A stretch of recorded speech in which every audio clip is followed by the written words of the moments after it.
या न्यूज बुलेटिनचे सहप्रायोजक आहेत गोकुळ. सर्वसामान्य नागरिकांना दर्जेदार व परवडणाऱ्या दरात दंत उपचार उपलब्ध व्हावेत या उद्देशाने सुरू करण्यात आलेल्या डेंटल वर्क स्किन केअर हॉस्पिटलचे उद्घाटन वारणा बँकेचे चेअरमन निपुणराव कोरे यांच्या हस्ते आणि सर्वोदय सेवा सोसायटीचे चेअरमन लक्ष्मणकाका कुलकर्णी यांच्या प्रमुख उपस्थितीत झाले.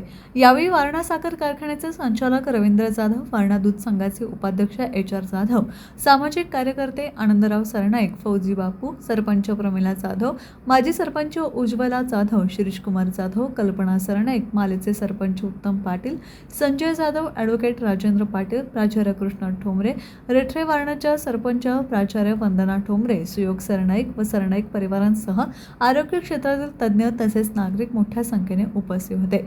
उपस्थित मान्यवरांचे स्वागत आनंदराव सरनाईक यांनी केले. दत्तकृपा दातांच्या दवाखान्यात अत्याधुनिक उपकरणांच्या सहाय्याने दातांची तपासणी, उपचार, स्केलिंग, फिलिंग, रूट कॅनल, दात काढणे, डेंटल सर्जरी, त्वचारोग व विकारावर उपचार तसेच दंत आरोग्याबाबत मार्गदर्शन अशा विविध उपलब्ध करून देण्यात येणार आहेत. उद्घाटन प्रसंगी बोलताना निपुणराव कोरे यांनी दंत आरोग्याचे महत्त्व विशद केले आणि ग्रामीण व निमशहरी भागात अशा सुविधांची आज नितांत गरज असल्याचं सांगत या दवाखान्यामुळे वारणानगर व परिसरातील नागरिकांना मोठा लाभ होणार असल्याची भावना यावेळी व्यक्त केली. यावेळी दंत आरोग्याच्या नव्या सेवेबद्दल डॉक्टर नीलम सरनाईक, तेजस अकॅडमीचे चेअरमन तेजस सिंह सरनाईक या दाम्पत्यांचा मान्यवरांच्या हस्ते सत्कार करण्यात आला. TV नेक्स्ट माझ्यासाठी वारणानगरहून बाबासाहेब कावळे.